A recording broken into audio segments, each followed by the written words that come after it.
Il fut un temps où le ciel de Thau n'était pas voilé par des routes d'expansion et des satellites orbitaux, mais par le feu. Avant l'unité, avant les chuchotements, avant l'idée de quelque chose de plus grand. Le monde était petit à l'époque, mais ses tempêtes étaient immenses. Un berceau de montagnes et de plaines battues par le soleil, où le vent balayait la roche stérile et où les créatures sous le soleil se battaient non pas pour un but, mais pour la domination. Thau n'est pas né dans la paix.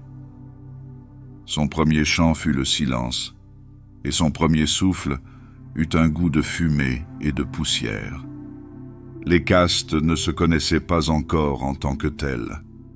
Elles étaient des survivants dans des coins fragmentés du même monde, dispersés, tournant sans le savoir autour de la même flamme.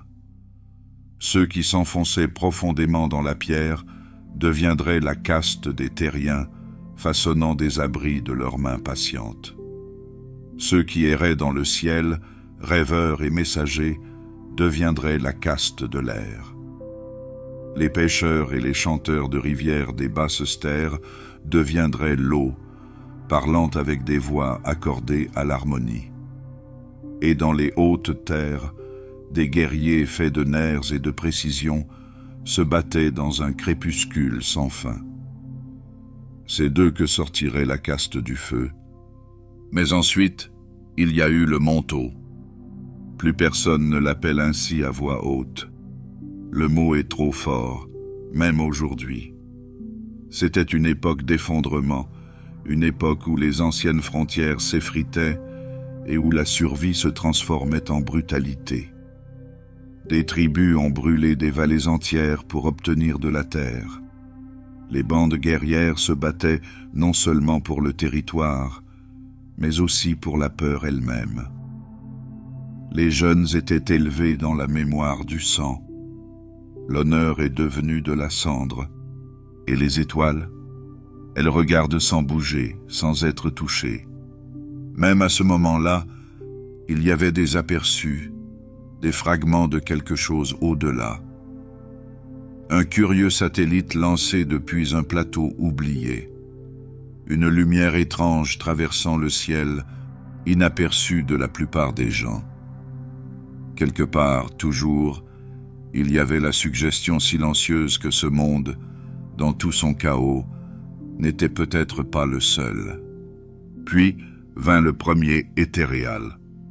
Aucun document ne dit d'où ils viennent. Certains récits affirment qu'ils sont descendus dans des vaisseaux de verre et d'or. D'autres disent qu'ils sont simplement sortis de la poussière un matin, les yeux allumés comme des lunes lointaines. La vérité n'a pas d'importance.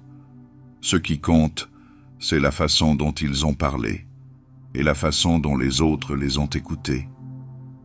La caste du feu a déposé les armes en premier, non pas parce qu'elle était faible, mais parce qu'elle a reconnu la forme de l'objectif. Pas le commandement, pas la conquête. Un but. La Terre suivit, intriguée par l'idée de reconstruire quelque chose, non seulement pour aujourd'hui, mais pour tous les lendemains. Les castes de l'air et de l'eau se joignirent à eux de manière plus discrète, discussions au clair de lune, pactes écrits dans le vent et l'encre. Ensemble, ils ont forgé un mot. Pas une arme, pas un trône. Un mot. Taova. Le bien commun. C'était plus qu'une doctrine. C'était un chant sans origine. Chaque note permettait aux autres de respirer. Le feu défendrait. La terre construisait. L'air reliait. L'eau guiderait. Et l'éthéré leur rappellerait le ciel au-delà du ciel. Un équilibre qui n'était pas un contrôle, mais une direction. Le chaos de Montaut n'était pas oublié, mais il était utilisé comme une boussole, pointant toujours loin de ce qui ne devait jamais revenir. À l'époque, des colonies ont fleuri là où seule la ruine avait pris racine. Non pas avec rapidité, mais avec intention. Les frontières sont devenues des ponts. Les langues ont fusionné en douceur. Pour la première fois, les différentes castes ne se considéraient pas comme autres, mais comme faisant partie d'un corps encore inachevé. Et au-dessus de tout cela, les étoiles sont restées. Mais maintenant, ils commencent à avoir de l'importance. Les cartes stellaires sont dressées à la lueur des bougies. Le ciel n'était plus un mystère, mais une destination. Les habitants de Thau ont levé les yeux et n'ont plus vu le chaos. Ils ont vu un chemin. Il était étroit, lointain et empreint de silence. Mais il était là. Les premiers vaisseaux de la colonie n'étaient pas majestueux. Ils étaient maladroits, des demi-rêves d'ingénieurs qui avaient cousu le métal à l'espoir. Pourtant, ils transportaient quelque chose de bien plus précieux que la technologie, la foi. La conviction que ce monde n'est pas le seul digne du grand bien. C'est ainsi que tout a commencé. Les castes, encore incertaines de leur avenir, s'avancent ensemble. Le feu s'est entraîné sans haine. La terre a planifié sans cupidité. L'eau négociait sans tromperie. Et surtout, l'éthérique murmurait doucement, non pas des ordres, mais des rappels. Que le moi n'était pas le centre, que le chemin à suivre n'est pas celui que l'on emprunte seul. Dans le noir entre les étoiles, les premières colonies ont trouvé des lunes qui respiraient, des planètes qui écoutaient. Toutes n'étaient pas bienveillantes. Certaines se sont battues, d'autres ont été rejetées, d'autres encore ont tout simplement disparu. Mais chacune a enseigné une leçon, et chaque leçon a été ramenée à la maison. Le plus grand bien n'est pas la paix, c'est le progrès. La paix est un moment. Le plus grand bien est le mouvement. C'est ainsi que les Thau devinrent un peuple non pas d'un seul monde, mais de plusieurs. Non pas parce qu'ils recherchaient un empire, mais parce qu'ils recherchaient l'unité, où qu'elle se trouve. Et si elle ne pouvait être trouvée, elle serait offerte. Doucement, avec constance, de manière irréfutable. Mais même lors de ses premiers pas au-delà de l'atmosphère, une question subsistait, silencieuse, non résolue, cachée derrière chaque émission et chaque vœu cérémoniel. Et si l'unité ne peut être partagée? La question n'a pas été posée à haute voix. Pas encore. Pour l'instant, les Thau se sont levés. De la cendre, ils ont atteint les étoiles. Et les étoiles, autrefois silencieuses, se mirent à écouter. Ils ne sont pas venus avec le tonnerre. Pas de bannière, pas de flotte. Juste la certitude tranquille d'une présence. Les hétéros sont apparus à une époque où le monde avait commencé à guérir, mais tremblait encore. Les castes avaient retrouvé le rythme, mais pas l'harmonie. Le feu avait rengainé ses armes, mais n'avait pas oublié la forme de la bataille. L'eau construisait des ponts, mais le courant du fleuve divisait toujours les plaines. Les castes de la terre travaillaient côte à côte, mais en silence. Et la caste de l'air, toujours vigilante, planait au-dessus des autres, distante, incertaine. Puis, la flamme s'est allumée. Aucun registre n'indique le nom du premier éthéré. Aucun traité ne porte l'encre de leur origine. Certains disent qu'ils sont nés de Thau lui-même, façonnés non par le sang mais par la croyance.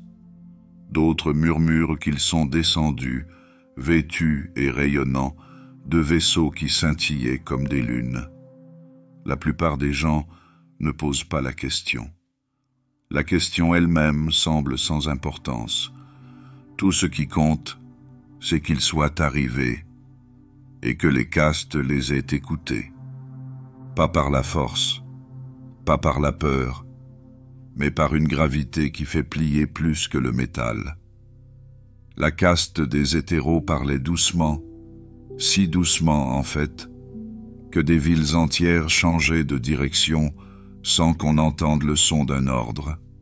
Leurs paroles n'étaient pas des ordres, c'étaient des vérités inexprimées jusqu'alors, des vérités qui semblaient faire écho à ce que chaque caste savait déjà, mais ne pouvait jamais dire à voix haute. Vous n'êtes pas seul, vous n'êtes pas au-dessus, vous devez vous tenir à côté. Depuis les forteresses du désert jusqu'aux archéologies dans les nuages, les castes se sont rassemblées pour écouter. En écoutant, elles ont commencé à se voir les unes les autres, non pas comme des outils, des rivales ou des vestiges d'une époque révolue et brisée, mais comme les membres d'un tout. Le grand bien, qui n'était qu'une étincelle dans l'esprit des érudits et des rêveurs, a maintenant trouvé sa voie. Les hétéros n'étaient pas de simples orateurs. Ils sont des symboles. Leur présence calmait les audacieux et enhardissait les prudents. Ils demandaient la confiance et en retour donnaient des directives. Aucune caste n'était diminuée par leurs conseils. Chacune devenait plus elle-même, plus définie, plus utile, grâce à l'unité avec les autres. Et pourtant, la flamme se propage. Les petits villages se sont transformés en enclaves coopératives. Les nomades et les habitants des rivières s'assoient sous les mêmes bannières. Ce n'est pas une capitulation, mais un accord. Ce nouvel alignement n'est pas une question de contrôle. Il s'agissait de cohérence. Un seul but qui s'écoule à travers de nombreux canaux, comme la lumière réfractée à travers une seule lentille polie. Les hétéros ne portent pas d'armes. Ils ne dirigent pas les charges et ne conçoivent pas les moteurs. Pourtant, leur présence sur n'importe quel champ de bataille, dans n'importe quelle salle de conseil, modifiait l'issue d'un conflit. Un simple geste pouvait faire taire une dispute. Quelques mots pouvaient réorienter une campagne entière, pas par l'autorité, mais par la résonance. Certains membres de la caste du feu ont d'abord résisté. Selon eux, c'est la force qui doit mener. Ils avaient gagné leur place par le sacrifice. Mais lorsqu'ils se retrouvèrent devant un éthéré, le feu se refroidit, non pas par honte, mais par prise de conscience. Qu'il existait une force au-delà de l'armure, une flamme qui n'est pas celle de la guerre, mais celle de la vision, une flamme qui ne consume pas, mais qui illumine. Les temples n'ont jamais été construits pour les hétéros. Pas vraiment. Au lieu de cela, les places sont restées ouvertes. Les réunions se tenaient sans mur. On disait que les hétéros préféraient être vus à la lumière des étoiles et non des vitraux, que dans le calme de la nuit, ils marchaient parmi les gens et non à l'écart. Pourtant, il y a eu des murmures, non pas de rébellion, mais de mystère. Qui étaient-ils vraiment? Comment en étaient-ils arrivés à en savoir autant, à en dire si peu et à se faire obéir? Rêvaient-ils de paix ou simplement de faire tourner la roue? Aucune réponse n'a été donnée. Aucune n'a été exigée.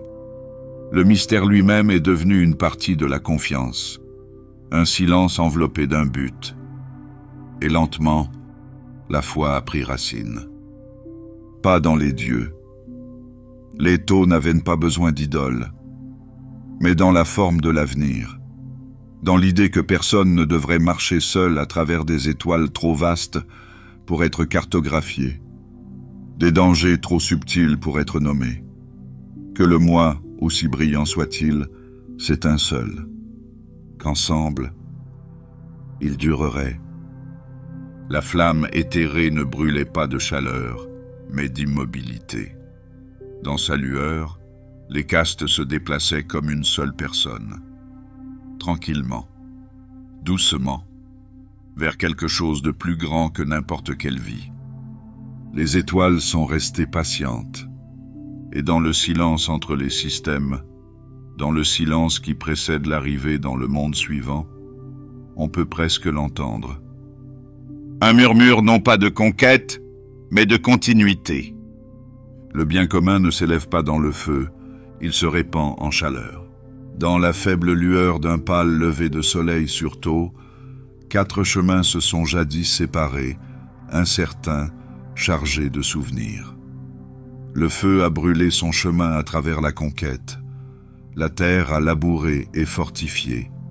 L'eau coulait et négociait. L'air dérivait, observant mais touchant rarement le monde d'en bas. Pendant des siècles, ces castes se sont déplacées les unes à côté des autres comme des corps célestes, unis uniquement par la nécessité et non par des liens. Mais le bien commun ne s'épanouit pas dans la séparation. Il exige l'unité, non pas dans la forme, mais dans l'objectif. Lorsque la présence éthérée s'est installée, tranquille et inébranlable, les divisions se sont atténuées, non pas effacées, jamais effacées, mais guidées. Chaque caste conserva sa nature. C'était le génie de l'accord. Non pas l'uniformité, mais la synthèse. La caste du feu marchait toujours, mais pas seule. Leur férocité, autrefois sauvage, trouvait son rythme dans les paroles des diplomates de la caste de l'eau qui façonnaient le champ de bataille avant le moindre coup de feu. Les ingénieurs de la caste de la terre ne construisaient plus isolément. Leur architecture suivait les chemins aériens chuchotés, tracés par les drones élégants et les satellites lointains de la caste de l'air. Et au-dessus de tout cela, invisible mais perceptible, les hétéros veillaient à l'équilibre. L'accord n'a pas été signé avec du sang ou de l'encre, il a été prononcé. Une liturgie, un vœu, une vision. Simple dans sa structure, sans limite dans ses implications. Chaque caste a été affirmé, chaque devoir a été honoré, chaque sacrifice a été commémoré. Et surtout, chaque citoyen se rappelle qu'aucun chemin ne peut être parcouru seul. Il y eut des moments d'hésitation. Certains membres de la caste du feu craignaient la douceur. Ils prenaient la diplomatie pour de la faiblesse. Mais lorsqu'ils ont vu comment les mots pouvaient faire bouger les armées, comment le commerce pouvait remodeler les empires, leur position a changé. Non pas dans la capitulation, mais dans la compréhension. La caste terrienne, bâtisseuse de villes et porteuse de lignées, a longtemps préservé son indépendance. Pourtant, l'accord leur a offert quelque chose qu'ils n'avaient jamais vraiment connu, la gratitude. Leur silence n'était plus négligé. Leur travail silencieux est devenu sacré. La caste de l'eau a prospéré. L'accord a été écrit à leur rythme, après tout. Des flux et des pauses, des harmonies au détriment de la dureté. Ils sont devenus la voie entre les mondes, l'interface par laquelle le grand bien s'est d'abord immiscé dans les cœurs des extraterrestres. Et la caste de l'air, toujours distante, toujours analytique. Ils se sont adaptés avec grâce. Leurs drones n'espionnaient plus seulement pour se défendre. Ils ont cartographié les futures colonies, scanné les ruines anciennes, surveillé non seulement les ennemis, mais aussi les possibilités. Les cieux sont devenus des fils qui relient tous les autres. Et pourtant, l'unité n'était pas la paix. Pas toujours. Les frictions subsistent. Les tensions ont mijoté comme une faible chaleur sous le métal. Il y a eu des désaccords, des retraits discrets et de rares moments de révolte. Mais aux yeux de l'accord, il ne s'agit pas d'un échec. C'était la preuve que le système vivait, qu'il respirait, évoluait, réagissait.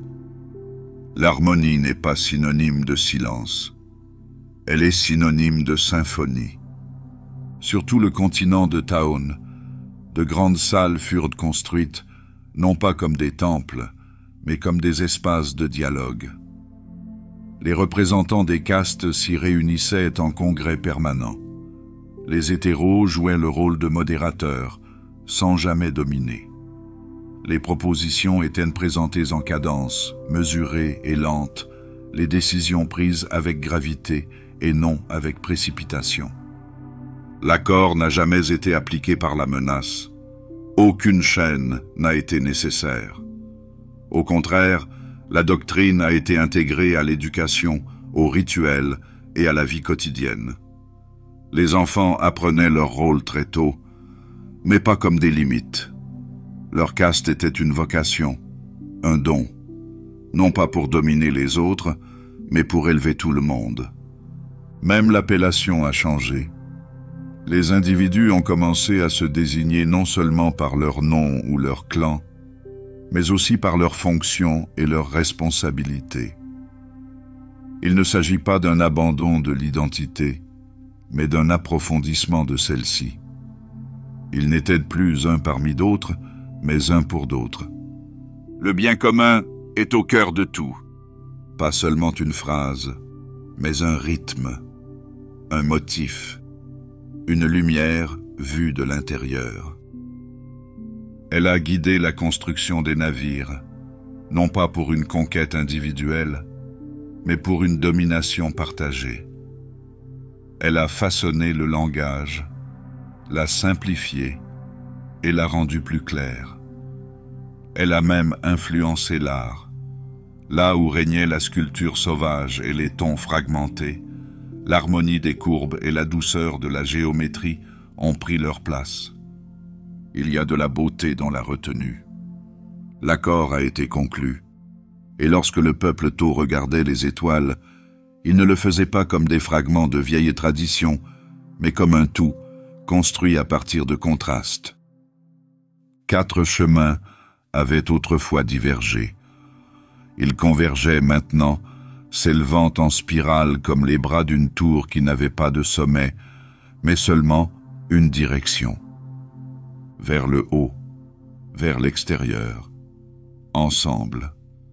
Et sous la pulsation fraîche des lunes lointaines, dans le silence entre les pensées, un murmure résonne d'un esprit à l'autre. Un objectif, une flamme, un avenir. Les étoiles au-delà de Tau scintillaient de promesses, des systèmes silencieux qui brillaient comme des parchemins intacts, attendant d'être écrits par des esprits alignés sur leur objectif.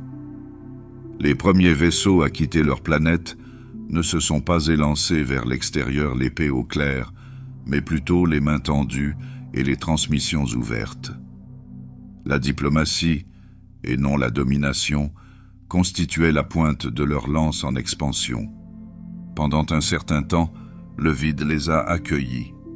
Les mondes autrefois divisés par les conflits et l'isolement trouvèrent dans le message de Tau une nouvelle voie, non pas celle de la conquête, mais celle de la convergence. Parmi les premiers à se joindre à eux, les Poctruns à l'esprit doux, aux pensées lentes mais profondes, furent séduits par la structure qu'offraient les hétéros. Puis vinrent les Kroots, féroces et vagabonds, qui virent l'utilité et l'avantage d'une alliance qui leur permettait d'errer tout en restant des membres à part entière. Mais les étoiles ne sont pas uniformes. Certaines brillent d'une lumière bienveillante, d'autres brûlent, et tous n'ont pas écouté. Certains ont détourné le visage lorsque la caste de l'eau est arrivée, porteuse de paroles émissaires et de cadeaux étincelants. D'autres ont levé leurs boucliers, se méfiant de la simplicité, entendant dans le grand bien non pas l'unité, mais le contrôle. L'expansion, dont la vision était si sereine, s'est rapidement heurtée à sa première véritable résistance. Aux confins de la frontière, une civilisation nommée les Nagi refusait la transmission. Leur monde était traversé par des tempêtes psioniques, résistant à la fois à la machine et au message. Les taux envoyèrent des émissaires, d'abord en signe de paix, puis en urgence. Aucun ne revint. Le silence répondait à tous les canaux. Finalement, le silence se transforma en quelque chose de pire. Une flotte, petite mais précise, émergea du système de Nagui et coupa un avant-poste frontalier, net, précise, sans diffusion. Pour la première fois, les taux ont saigné dans l'espace. Pas de pourparlers, pas d'avertissement, seulement des flammes. Il n'y avait pas de précédent dans l'accord. Il n'y avait pas de plan pour savoir ce qu'il fallait faire lorsque la croyance se heurtait à la lame. Le Conseil a réagi avec calme. Un éthéré fut envoyé, non pas pour rallier la vengeance, mais pour rappeler aux castes que même dans le sang, le grand bien ne doit pas s'effilocher. Mais l'action a suivi, car l'harmonie ne peut rester sans surveillance. La caste du feu s'agite, patiente, mesurée, mais éveillée. Leurs guerriers n'agissaient pas avec rage, mais avec détermination. Leur doctrine est restée intacte. D'abord, offrir la paix, puis frapper avec détermination. C'est ce qu'ils ont fait. Le monde natal des Nagui, enveloppé de tempêtes de cobalt et de reliefs déchiquetés, est devenu le premier endroit où la doctrine Tao a changé de forme, non par volonté, mais par nécessité. Une campagne de silence a rencontré une campagne de silence. Pas de cri de guerre, pas d'ultimatum, juste le mouvement, l'engagement, la résolution. Le ciel de Nagui a été nettoyé en quelques heures. La campagne terrestre a pris plus de temps, mais pas beaucoup. La résistance était féroce, mais fracturée. Les taux ont gagné non seulement par leur puissance de feu, mais aussi par leur unité. Une fois la poussière retombée, le nom des Nagui n'a plus été prononcé que sur le ton de la prudence. Leurs systèmes ont été absorbés, restructurés discrètement. Les survivants ont été relocalisés et non réduits en esclavage. L'accord était toujours honoré, mais avec un addendum chuchoté doucement sur les ponts de commandement des futures flottes. Tous n'écouteront pas. C'est ainsi que l'expansion s'est poursuivie. Le contact suivant se fit plus prudemment. Les navires ne transportaient plus seulement des diplomates, mais aussi des gardes de la caste du feu, couverts de retenue. Les textes d'introduction furent réécrits. La caste de l'eau a pris de nouveaux mots pour désigner l'hésitation, de nouvelles formulations pour les traités incertains. Les Gwevesa, les auxiliaires humains, ont été rencontrés dans cette nouvelle ère. Leur espèce, divisée et meurtrie par des guerres sans fin, a trouvé le plus grand bien non pas dans la persuasion, mais dans le refuge. Certains se sont engagés par principe, d'autres par nécessité. Et pourtant, ils se sont engagés. Les taux ont appris. Cette paix peut être offerte avec douceur, mais doit parfois être maintenue d'une main ferme.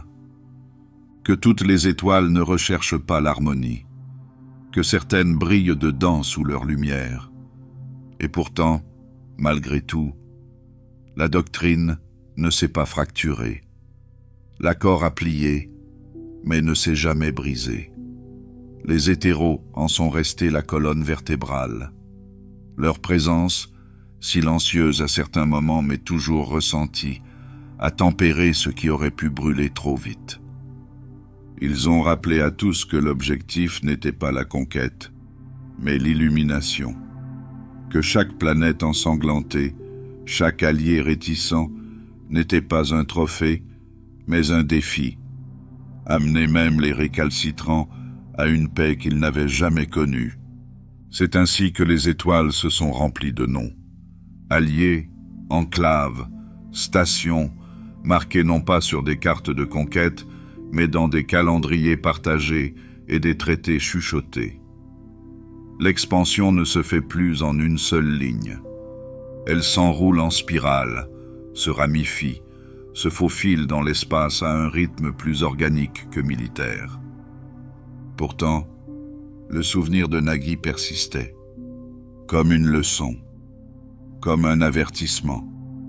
Et pendant les heures calmes des longs voyages, alors que les cycles de sommeil tamisent les lumières à bord des vaisseaux taux, les commandants et les membres d'équipage s'asseyaient souvent en silence, regardant des points lumineux lointains.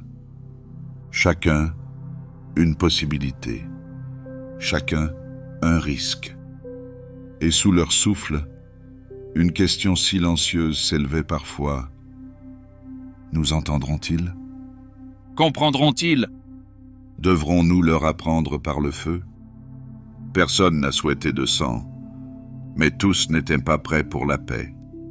C'est ainsi que les étoiles ont attendu. Bien avant que les étoiles ne soient cartographiées, que les castes ne portent des couleurs et que le grand bien ne règne, le chaos régnait. Ce n'était pas le type de lumière vive et furieuse qui brûle les galaxies. Elle était plus proche, plus calme, une décomposition qui s'est développée à l'intérieur d'un monde qui n'était pas encore entier. Les Tao n'ont pas toujours été guidés. Il y a eu une époque avant l'unification, avant que la vision ne les pousse vers le haut, une époque appelée Monto. Le mot ne subsiste plus que dans la poussière. Dans les glyphes qui s'estompent, scellés sous les planchers des villes, et dans les yeux des archivistes qui ne parlent jamais de sa forme à voix haute. Il n'est pas interdit, mais on ne s'en souvient pas. Pas correctement, pas avec plénitude. Monto, un temps de fracture. Les tribus se chassaient les unes les autres, non pas pour la terre, mais parce qu'elles ne connaissaient pas d'autre rythme. Il n'y avait pas de castes à l'époque, seulement des griffes, des dents, le scintillement du plasma précoce dans l'obscurité. Les terriens se battaient contre les nomades du ciel. Les marchands nés dans l'eau étaient noyés dans les raids du désert. La caste du feu, qui deviendrait un jour soldat, n'était qu'un prédateur. La planète s'est retournée, tachée d'elle-même. On dit que même les étoiles évitaient alors tôt. Aucune lumière ne souhaitait tomber sur un monde qui refusait de s'élever. Mais tout change. C'est de ce chaos, de la moelle de la ruine, que sont nés les premiers hétéros. Leur arrivée fait l'objet de débats dans les cercles d'érudits, qu'il s'agisse du destin, d'un dessein ou de quelque chose d'encore plus étrange. Mais pour le commun des taux, il n'y a pas d'incertitude. Ils sont venus, ils ont parlé, et le Monto a commencé à mourir. Pas par le feu, pas par la conquête, par le souffle. Leur voix mesurée et calme parlait d'unité, non pas comme une suggestion, mais comme une encre. Elle n'offrait pas de paradis, elle n'offrait qu'une structure. C'était suffisant. Les tribus ont commencé à céder, non pas parce qu'elles étaient battues, mais parce que l'alternative s'était vidée de sa substance. Quel est l'intérêt d'une victoire dans un monde sans avenir? Les hétéros leur ont redonné la forme du temps, une raison de construire, de survivre sans tuer, s'élever sans marcher sur des nuques brisées. Mais le Monto n'est pas tombé dans la facilité. Certains se souvenaient de sa liberté comme d'une vérité. Ceux qui murmuraient dans les fissures et les recoins que les hétéros avaient volé quelque chose de vital, quelque chose d'ancien. Il y avait ceux qui croyaient que les castes étaient des chaînes et que le grand bien était une cage dorée par des chansons partagées. Ils n'ont pas défilé ouvertement, pas au début. Ils ont attendu. Ils ont creusé profondément. Ils ont construit des armes non pas en métal, mais en mémoire. Des échos de sang transmis dans des récits de feux de camp, attendant l'étincelle. Les premières rébellions ont été de faible ampleur. Des tribus éparses dans les terres sombres de l'Équateur ont refusé l'intégration. Elles s'appelaient elles-mêmes les touchées de flamme, un nom emprunté à un ancien dieu du feu perdu dans le temps. Leurs bannières ne portaient pas de sigle, mais seulement une larme déchiquetée, comme une blessure qui ne s'est jamais refermée. Ils s'élevèrent rapidement. Ils ont brûlé rapidement. La caste du feu, guidée par les hétéros, répondit sans rage. Avec tristesse, il n'y a pas de monument au touché par la flamme. Il n'y a pas d'histoire dans les textes officiels. Il n'y a que des vallées vides où la cendre se mêle aux racines et à la pierre, et des usines silencieuses construites sur leurs os, fabriquant des armures pour un avenir auquel ils n'ont jamais cru. Plus suivi. Chaque rébellion a pris la forme d'un souvenir qui refuse de s'endormir. Les Stonekin des hauts plateaux du Nord, les guerriers de verre du plateau mort, tous avalés, tous réduits au silence. Le grand bien, disait-on, n'a pas de place pour les échos. C'est ainsi que Montaut a été enterré, pas effacé, pas oublié, juste caché, comme une ombre repliée derrière une bannière. Son nom est présent dans les sermons d'avertissement, dans les rituels d'entraînement chuchotés aux nouvelles recrues, non pas comme une menace mais comme une leçon. On dit que les hétéros gardent dans chacun de leurs temples une pièce qui ne contient rien d'autre que le silence. Une chambre sans lumière, sans son, un espace où l'on se souvient des années qui ont précédé l'ordre, pour se souvenir de ce qu'ils ont surmonté, et pour se souvenir de ce qui ne doit jamais revenir. Mais d'autres parlent de voûtes, des archives scellées sous les archéologies de la capitale, des salles empilées de textes interdits, la vérité du Montaut, brute et non façonnée, des lignées entières enregistrées, des généraux oubliés nommés. Certains disent qu'il y a même des images granuleuses et tremblantes de ce à quoi le monde ressemblait autrefois, lorsque les frères chassaient les frères sans autre raison que la chaleur et la peur. Les hétéros ne confirment pas ces récits. Ils n'ont pas besoin de le faire. Leur silence est un mur plus solide que l'acier. Le Montaut n'est plus qu'un mythe, un fantôme sous les sentiers dorés de l'empire naissant du tau. Mais de temps en temps, lorsque les systèmes vacillent ou lorsqu'un nouveau monde résiste à l'intégration avec plus de passion que prévu, le nom est à nouveau prononcé. Pas à haute voix, pas à grande échelle, mais en silence, en sommeil, comme si les étoiles elles-mêmes se souvenaient, Comme si les cendres respiraient encore sous les fondations. et pourtant, les taux avançant, leur unité tient, leur objectif perdure, mais toujours, sous chaque citadelle étincelante, sous chaque nouvelle frontière, il y a une vérité qui n'est jamais imprimée, mais toujours connue. C'est sur le feu enterré que la paix se dresse le plus haut. Et le Montaut, bien que réduit au silence, veille toujours. Les étoiles, autrefois distantes et vigilantes, scintillent maintenant plus près, moins comme des torches lointaines que comme des pierres de guet. Les taux se sont levés, et leur regard se tourne vers l'extérieur, stable et serein, non pas avec faim, mais avec intention. Les vaisseaux colonies dérivent comme des graines prises dans les vents solaires calmes. Chaque vaisseau porte la cadence d'une promesse, un écho du calme décret des hétéros, selon lequel la paix, l'unité et l'ordre ne doivent pas être confinés à un seul monde. Le grand bien, disent-ils, n'a jamais été censé s'arrêter là où le sol s'arrête. Il s'écoule, il rassemble, il construit, et c'est ce qu'il fait. Dans la tapisserie noire de l'espace, l'expansion des taux ne commence pas par une invasion, mais par une invitation. Les mots précèdent les ogives, les drones bourdonnent avant que les canons ne s'activent.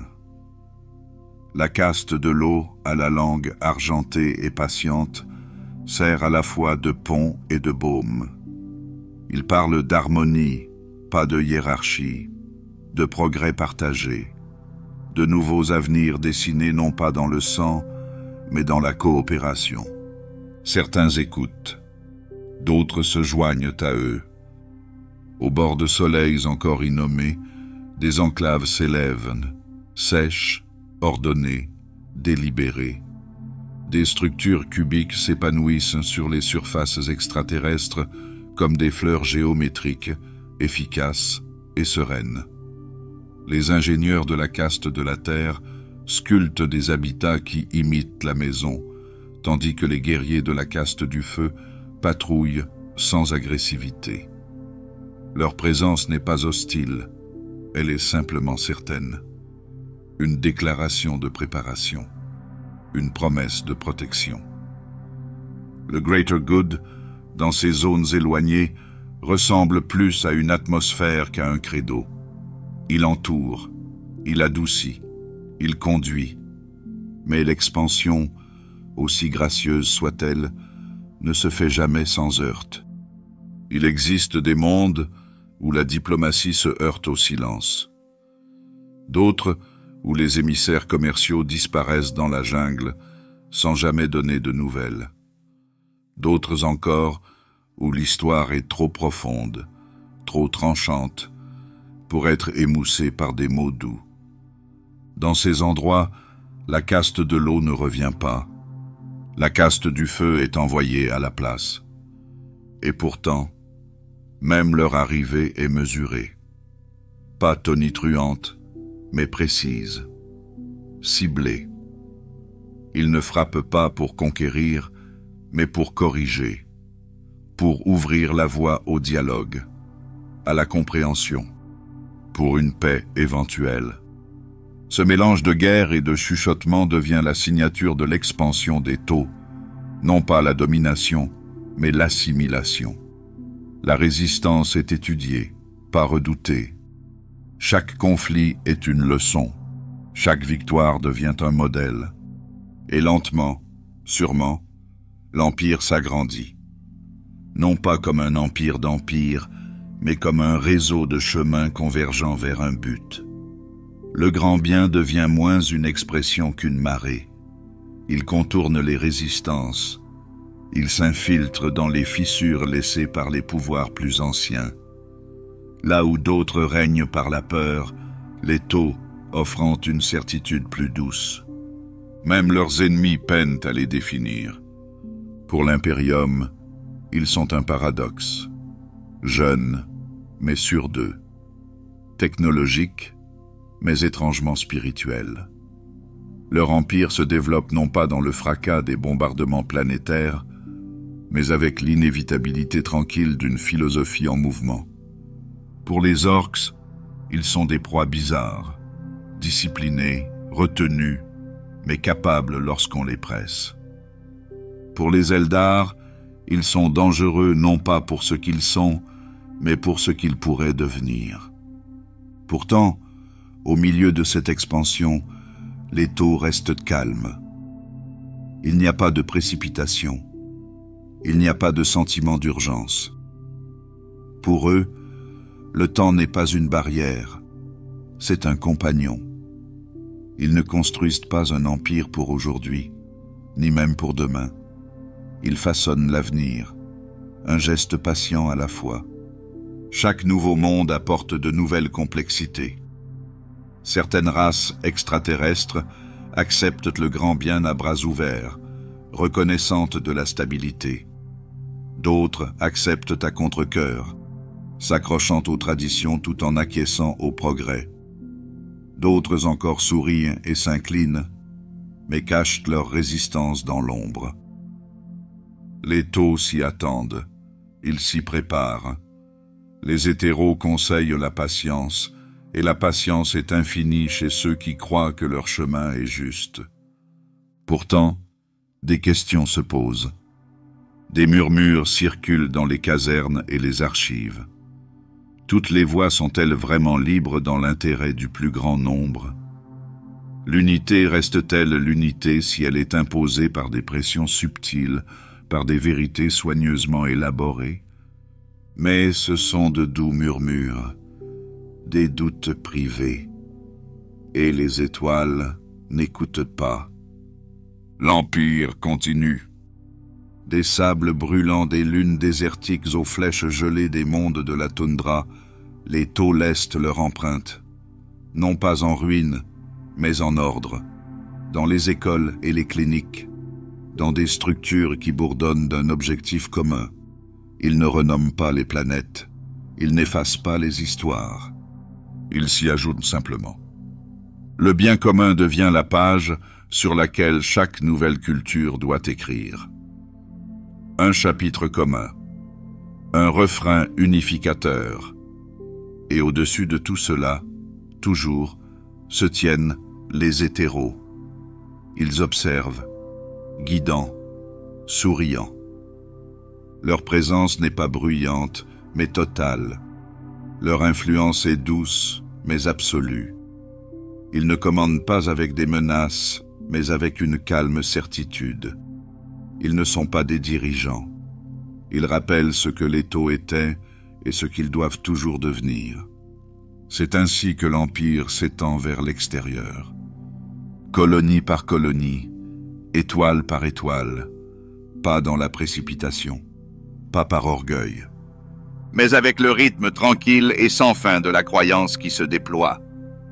Et dans le silence entre les planètes, le grand bien continue de murmurer. Les stars n'ont jamais été prises de rage. Elles ont été persuadées, elles ont été chargées, puis revendiquées par des pas, méthodiques, gracieux, sûrs. Et pourtant, toutes les routes ne sont pas douces. Avec le temps, on a eu besoin de l'autre main du grand bien. Là où la diplomatie a plié, le Bright Sword a avancé. La caste du feu ne s'est pas levée par fureur, mais pour se préparer. Pour chaque envoyé perdu sur une lune lointaine, pour chaque traité conclu avec une lame au lieu d'une signature, il y avait un soldat formé pour la détermination. Les taux ont appris très tôt que la croyance seule ne pouvait supporter le poids du silence de toute la galaxie. Ils se sont donc entraînés non seulement à prêcher la paix, mais aussi à la préserver. Les guerriers du feu sont devenus non pas des exécutants, mais des sculpteurs, façonnant le champ de bataille avec mouvement, précision et lumière du feu. Leurs exercices ressemblaient à des méditations. Les mouvements étaient fluides, pas saccadés. Chaque pas, chaque angle, chaque ligne de feu pulsée avait sa raison d'être. Pas de chant de guerre, pas de déclaration, seulement le souffle et le but. Leurs armures brillaient dans le calme d'une pluie fraîche, peintes non pas pour se vanter, mais pour se fondre dans la masse. Et leurs armes, affinées au fil des campagnes, ne rugissaient pas. Elles murmuraient de l'énergie, efficace, silencieuse. Terminus. Les chemins lumineux gravés dans le vide par leurs vaisseaux portaient des noms dont peu se souviennent, mais chaque engagement laissait derrière lui de nouvelles théories, de nouvelles configurations, de nouvelles formes. Au fur et à mesure que l'Empire s'étendait, la caste du feu comprenait mieux l'opposition, non pas comme une haine, mais comme une énigme. Chaque ennemi est une leçon. Chaque bataille est une question dont les réponses se dessinent à chaud. Et à chaque engagement, quelque chose de plus profond s'est affiné. Les campagnes Bright Sword, ainsi nommées non pas par les taux, mais par ceux qui les observaient, n'étaient pas des invasions. Il s'agissait de corrections, pas des conquêtes, mais des calibrages. Les rébellions ont été étouffées avant qu'elles ne s'enflamment. Les pirates disparaissaient sans laisser de traces. Même les guerres orques, rendues folles par le bruit et la fureur, se sont retrouvées piégées dans des couloirs de lumière et de mathématiques, vaincues par la patience plus que par le feu. Dans les mondes qu'ils ont laissés derrière eux, les guerriers du feu sont devenus mythiques, annonçant non pas le malheur, mais un silence soudain. Les villes prises dans la révolte parleront plus tard de cieux bleus chatoyants, de drones qui descendent comme des feuilles mortes, de guerriers qui se déplacent comme s'ils n'avaient pas de poids. Pas de cruauté, juste de la certitude. Ils n'étaient pas des héros, pas pour eux-mêmes. Il s'agissait d'instruments, un but transmis par les hétéros, façonné par les esprits de la caste de la terre, portés par le feu. Là où d'autres font la guerre comme un spectacle, les Taux la pratiquent comme une science, simulée, étudiée, évoluée. Et pourtant, la beauté a trouvé sa place dans leur métier. Les combinaisons de combat, autrefois de grossières armatures en alliage renforcé, ont commencé à se déplacer avec la grâce de la pensée. Les pilotes et les machines ne se contentent plus de coexister, ils convergent. La combinaison de crise XV8, imposante et calme, est devenue un symbole non seulement de puissance, mais aussi d'intégration. Un guerrier enfermé, non pas dans l'acier, mais dans l'équilibre. Chaque progrès s'est greffé sur le précédent. Les systèmes de ciblage ont été réglés non pas pour la brutalité, mais pour l'absence d'erreur. Les drones, autrefois éclaireurs, sont devenus des gardiens, des sentinelles qui pensent et agissent en tandem. Chaque escarmouche est enregistrée, chaque faux pas affiné. Une culture de l'apprentissage qui n'a jamais glorifié le combat, mais seulement sa conclusion. Et par-dessus tout, la doctrine Brightsword a continué d'avancer. Pour les étrangers, il s'agit d'une contradiction. Un empire pacifique avec des armées entraînées à la perfection. Mais les Taux ne voyaient pas cette tension. Pour protéger la paix, disait-il, il faut se préparer à la préserver. Et la préservation pour eux n'était pas une question d'émotion, mais de mathématiques. Calme, propre, nécessaire. Tous les guerriers du feu n'ont pas adhéré à ce détachement. Dans les casernes cachées et les navires de patrouille éloignés, certains ont commencé à sentir le lent poids de la certitude se transformer en doute. Le contrôle est-il encore l'unité s'il fait taire les désaccords? La paix peut-elle être pure si elle exige que l'on efface? Mais ces voix n'ont pas eu beaucoup d'écho. Le Greater Good a désormais le vent en poupe. Les campagnes de Brightsword avaient prouvé le modèle. C'est ainsi que la caste continua à perfectionner non seulement ses outils, mais aussi sa propre personne. Il n'y a pas eu de bataille pour la gloire. Aucun monument n'a été érigé. Pas de chansons composées en l'honneur des camarades tombés au combat. Au lieu de cela, il y a eu des débriefings, des ajustements, des bilans d'efficacité. Le langage de la perte s'est adouci pour devenir une procédure, et le silence de la victoire est devenu la norme. Malgré tous leurs calculs, les guerriers du feu restent mortels. Dans leur quartier tranquille à bord des navires long courriers, ils rêvent de cieux qu'ils ne fouleront plus jamais, de noms de famille laissés derrière eux, d'enfance effacée par la doctrine. Et lorsqu'ils se sont réveillés, ils se sont remis en formation, non pas avec le feu au cœur, mais avec la clarté dans leurs pas. Chaque nouveau système a donné lieu à de nouvelles simulations. Chaque simulation a donné naissance à de nouvelles tactiques. Et le Brightsword s'est mis en marche. Elle n'a pas laissé de traces de brûlure. Elle a laissé des systèmes qui ont obéi, des colonies qui se sont conformées, des résistances qui ont fondu, non par la terreur, mais par la certitude. C'est dans cette certitude que les Taux ont trouvé leur rythme. Ce n'était pas de la domination, ce n'était pas de la brutalité. C'était le contrôle, façonné par le silence. et les étoiles ont continué à bouger. Le grand bien ne crie pas. Il ne sort pas les griffes et ne grince pas des dents. Il se rapproche, avec de la gentillesse dans la voix, une main ferme tendue vers la paix. Mais tous ne sont pas apaisés par ses promesses, et tous n'ont pas le choix de lui résister. Parmi les tours brillantes et les places tranquilles des mondes colonisés par Thoth, la surface de l'harmonie brille d'un éclat expérimenté. Statue de l'unité, des émissions sur l'unité, des défilés d'espèces souriantes marchant côte à côte. Mais sous ces couches tranquilles, sous les accueils gracieux et les mots polis, quelque chose de plus vieux respire, quelque chose de plus froid.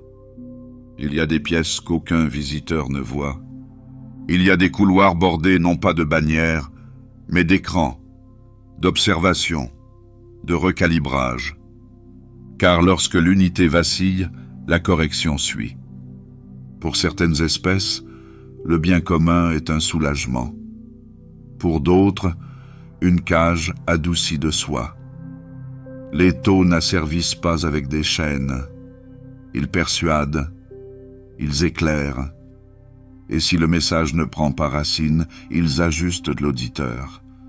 Le respect des règles commence par le dialogue. Lorsqu'il échoue, il devient un ajustement. Et lorsque cela s'avère également insuffisant, il y a la chambre de rééducation. Pour les membres de la caste de l'eau, il ne s'agit pas de cruauté. C'est de la compassion délivrée par des mains plus sévères. Pour eux, la résistance est un symptôme, un désalignement. Et ce qui est mal aligné peut être corrigé. Les sujets entrent tranquillement, parfois avec une question dans la gorge, parfois avec les mains liées. Les pièces sont éclairées doucement, une lueur pâle, une tonalité tranquille qui vrombit doucement à travers les murs. Il n'y a pas de tortionnaires ici. Il n'y a pas de voix qui s'élève, seulement des instructions. Une programmation délicatement tissée par les mots, la lumière et le rythme. L'art de remodeler la pensée sans cicatrice. Le sujet peut même ne pas savoir qu'il a changé. Ils partent en parlant la même langue. Ils portent les mêmes vêtements. Mais quelque chose en eux a été tourné vers le grand bien. Leurs doutes ne les interrompent plus. Leur colère devient une leçon déjà apprise. Dans certains endroits, cela commence même plus tôt. Les enfants nés sur des mondes intégrés sont placés dans des académies d'harmonie. Là, parmi les histoires de bravoure, Thoth et d'harmonie interespèces, ils apprennent à structurer l'univers autour d'un objectif unique. Il n'y a pas d'ennemis, il n'y a que des ignorants, pas de tyrans, il n'y a que des égarés. Les questions sont encouragées, jusqu'à ce qu'elles touchent les racines. Elles sont alors réorientées. Les leçons ne sont jamais dures. La leçon est simplement répétée, jusqu'à ce qu'elle s'installe. Et pour ceux qui ne peuvent pas être enseignés, qui parlent encore d'anciens dieux, de rois perdus ou de liberté sans attache, il y a des mesures plus profondes. Peu de gens parlent des colliers de manipulation. Ils ne sont pas courants, elles ne font pas l'objet de publicité, mais ils existent. Porté de manière invisible, il n'est activé qu'en cas de besoin. Il est installé discrètement sur les dirigeants susceptibles d'inciter à la rébellion, programmé pour pacifier, pour adoucir les mots, pour faciliter la langue vers le compromis. Certains prétendent qu'il s'agit d'une rumeur. D'autres savent que ce n'est pas le cas. Certaines races disparaissent après avoir rejoint l'Empire. Pas dans le corps, mais dans l'identité. Ils se fondent dans l'histoire. On leur donne de nouveaux noms, de nouvelles histoires, de nouveaux récits qui s'adaptent mieux à la collectivité. Les anciens rituels sont élagués. Les vieux mythes sont réduits. Le passé est réécrit non pas par décret, mais par substitution, jusqu'à ce que même les anciens oublient ce qui leur appartenait autrefois. Et pourtant, le sang ne coule pas dans les rues. Aucune tombe ouverte n'est visible à l'horizon. Le grand bien ne laisse pas d'empreintes, seulement des ajustements. Ceux qui travaillent dans l'ombre ne se considèrent pas comme des geôliers. Ils sont les gardiens de l'unité, des architectes de la cohésion. Et lorsqu'ils ferment la porte derrière un esprit interrogatif, ils pensent qu'ils empêchent la discorde et non qu'ils font taire la vérité. Parfois, les sujets résistent. Ils se battent avec la mémoire, avec les rêves, avec les mots transmis en secret. Mais la mémoire s'efface et les rêves se déforment. Et les secrets, avec le temps, se taisent. Le sourire de l'Empire est large. Il accueille à bras ouverts. Et pourtant, derrière ce sourire, l'acuité repose. Les drones qui patrouillent dans les hauteurs de la ville ne montrent pas leurs armes, mais leur présence parle clairement. Les caméras clignotent sans jugement. Les bases de données bourdonnent d'une vigilance tranquille. Les paroles des hétéros, si calmes, si douces, peuvent se transformer en commandements au moindre changement de ton. La plupart ne le remarquent pas. La plupart ne s'en soucient pas. Parce que les étoiles sont stables, les villes sont propres, les lumières ne clignotent pas. Mais pour ceux qui se souviennent encore de nuits plus anciennes, qui rêvent d'ancêtres ayant choisi librement, il y a un écho sous le silence. Une question en forme de doute. Un sourire en forme de contrôle. Et le grand bien attend, non pas avec faim, mais avec certitude. Parce que la certitude n'a pas besoin de rugir, il suffit qu'elle perdure, et c'est ce qu'il fait. Les systèmes se taisent l'un après l'autre. Pas conquis, corrigés. Et les étoiles se déplacent. Il existe des endroits dans la galaxie où la distance ne se mesure pas seulement en années-lumière, mais aussi en signification. C'est le cas du golfe de Damoclès. Pour les taux, il ne s'agit pas simplement d'un vide d'étoiles. C'est une frontière de la pensée. Un horizon enveloppé de silence et de feu. Elle sépare ce qui est connu de ce qui résiste à la connaissance, ce qui accueille et ce qui recule. Et de l'autre côté de ce seuil noir, quelque chose d'ancien veille. L'étau s'éteint répandu comme une aube, mesurée, rayonnante, déterminée. Chaque monde a été intégré par des mots avant la guerre. Leurs flottes, telles des écritures d'argent, inscrivaient de nouvelles promesses dans le ciel. Mais à l'approche du golfe de Damoclès, ces promesses commencèrent à s'effilocher. Les signaux impériaux grésillaient sur des fréquences censées être silencieuses. Avertissements, ordres, menaces. La voix de l'impérium ne discute pas, elle affirme. Et pour elle, les taux n'étaient pas des diplomates ou des rêveurs. Ils étaient des intrus. Une tâche. Pourtant, les taux ont continué à avancer. Pas avec arrogance, mais avec conviction. La caste éthérée ne voyait pas les étoiles de l'autre côté du golfe comme des obstacles, mais comme des orphelins. Des systèmes isolés sans unité, dérivant sans but. Pour eux, le plus grand bien n'est pas une conquête, c'est un remède. Et c'est ainsi qu'ils sont arrivés. Des cadres d'exploration longeaient les frontières. Des émissaires commerciaux ont pris contact avec les colonies humaines situées le long des frontières. Certains humains écoutent. Quelques-uns acceptèrent. D'autres ont mis en garde contre la colère à venir. Parce que dans l'impérium de l'homme, il n'y a aucune tolérance pour les idées nouvelles.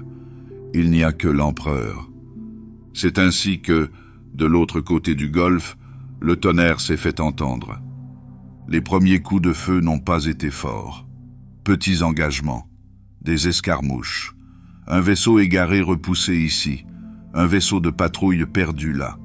Les taux ont enregistré chacun d'entre eux avec un calme prudent. Ils ne comprenaient pas encore ce qu'ils avaient vraiment provoqué. Le premier conflit majeur sera connu sous le nom de croisade de Damoclès. L'Imperium a envoyé sa réponse à travers les étoiles. Les Space Marines de la Death Watch, les régiments de l'Astra Militarum, des Titans, des commandants au nom plus ancien que la civilisation Tau elle-même. Ils ne sont pas venus pour négocier, mais pour rappeler. Les Tau s'étaient déjà battus, mais jamais de cette façon. La guerre de l'Imperium n'était pas élégante. Elle n'avait pas pour stratégie l'harmonie ou l'efficacité. C'était le feu qui donnait la volonté, de l'acier rendu amer. Elle brisait les choses pour prouver qu'elles ne devaient pas se relever. Des mondes ont brûlé. Des colonies furent arrachées au sol comme si elles n'avaient jamais existé. Les Tau virent, pour la première fois, la forme d'une galaxie qui n'attendait pas d'être guérie, mais qui était déterminée à rester brisée. Et pourtant, ils ont enduré. Le commandant Shadowson, jeune et inflexible, est entré dans la légende dans l'ombre de cette guerre. Ses tactiques, fluides comme l'eau, ont transformé les lignes rigides en impasses. Elle a dansé le monde K avec précision, guidant la retraite non pas comme une reddition, mais comme un rééquilibrage. Sous sa direction, les Tau ne sont pas tombés. Ils se sont pliés. Puis, lentement, ils se sont repliés. Cette guerre n'a été gagnée par aucun des deux camps. Un cessez-le-feu s'en est suivi. Pas la paix, pas la confiance. Un silence fait d'épuisement mutuel. Mais la ligne avait été tracée, et les deux camps l'ont franchie du regard. Pour les Tau, l'Imperium était un mystère de folie. Une civilisation qui punissait ses propres enfants, qui vénérait la décomposition, qui consommait au lieu de construire. Mais derrière cette folie se cachait un élan. Et pour la défier, il fallait plus que de l'idéalisme. Il fallait une détermination sans faille. Les Tau se sont donc adaptés. Ils renforcent leur flotte. Ils ont étudié l'ennemi. Ils ont chuchoté à ceux qui, en marge de l'Empire, aspiraient à s'échapper.